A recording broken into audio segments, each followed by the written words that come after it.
नमस्कार दोस्तों, मैं गौतम कुमार आपके अपने YouTube channel success class with Gautam sir में आपका स्वागत करते हैं।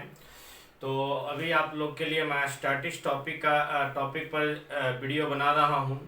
यह स्टैटिक टॉपिक्स वो टॉपिक कहलाता है जो आपके सिलेबस में नहीं होता है, लेकिन क्वेश्चन है जो कि आता है। या तो यूँ कहिए कि सारे है जो कि चीज़ों को एक जगह संग्रह करके आपके पास है जो कि दिया जाता है, जिससे एक क्वेश्चन आपका एक वीडियो से श्योर है ना। तो चलिए, आज के स्टैटिक टॉपिक्स में द्वैध शासन। ये द्वैध शासन एक ऐसा टॉपिक है जहां से आप जानते हुए भी गलती हो जाती है ना। आप जानते हुए भी गलती हो जाती है, जैसे बंगाल में द्वैध शासन, प्रांत में द्वैध शासन, है ना, आपका ये कि कंपनी में द्वैध शासन, ऐसे कई तरह के क्वेश्चन आते हैं जहां से आपकी गलती हो जाती है। तो मैं ये उम्मीद करता हूं कि आज के इस वीडियो के बाद आपको इस टॉपिक से देखिए कोई गलती, कोई कंफ्यूजन नहीं होगा। इसके बाद आपका किसी टाइप का क्वेश्चन आपका दे दे, है ना, द्वैध शासन से आपका मिस नहीं होगा। ठीक है, चलिए देखिएगा।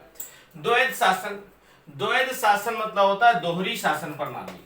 द्वैध शासन का मतलब होता है दोहरी शासन प्रणाली, यानी एक ही जनता पर दो तरीके से शासन किया जाता है या दो लोग शासन करते हैं, उसी को द्वैध शासन प्रणाली कहते हैं। भारत में भी जैसे वही सिस्टम चल रहा है। एक ही जनता है, उस पे दो व्यक्ति मिलकर शासन करते हैं, एक राज्य सरकार, दूसरा केंद्र सरकार। ठीक है, तो चलिएगा। प्रांतों में द्वैध शासन प्रारंभ हुआ 1919 के अधिनियम के तहत। प्रांतों में द्वैध शासन प्रारंभ हुआ 1919 के अधिनियम के तहत। प्रांतों में द्वैध शासन के जनक लियोनस कार्टियस को कहा जाता है। ये बीपीएससी में कई बार क्वेश्चन पूछा है। प्रांतों में द्वैध शासन के जनक लियोनस कार्टियस को कहा जाता है। बंगाल में द्वैध शासन के जनक रॉबर्ट क्लाइव को कहा जाता है। 1765 में इलाहाबाद की संधि हुआ था, उसी संधि के तहत बंगाल में द्वैध शासन की शुरुआत रॉबर्ट क्लाइव ने किया था। ठीक है, बंगाल में द्वैध शासन समाप्त वारेन हेस्टिंग ने 1772 ईस्वी में। बंगाल में द्वैध शासन समाप्त वारेन हेस्टिंग ने 1772 ईस्वी में किया। कंपनी में द्वैध शासन प्रारंभ 1784 में पिट्स इंडिया एक्ट के तहत हुआ। कंपनी में यानी ईस्ट इंडिया कंपनी में द्वैध शासन प्रारंभ कब हुआ?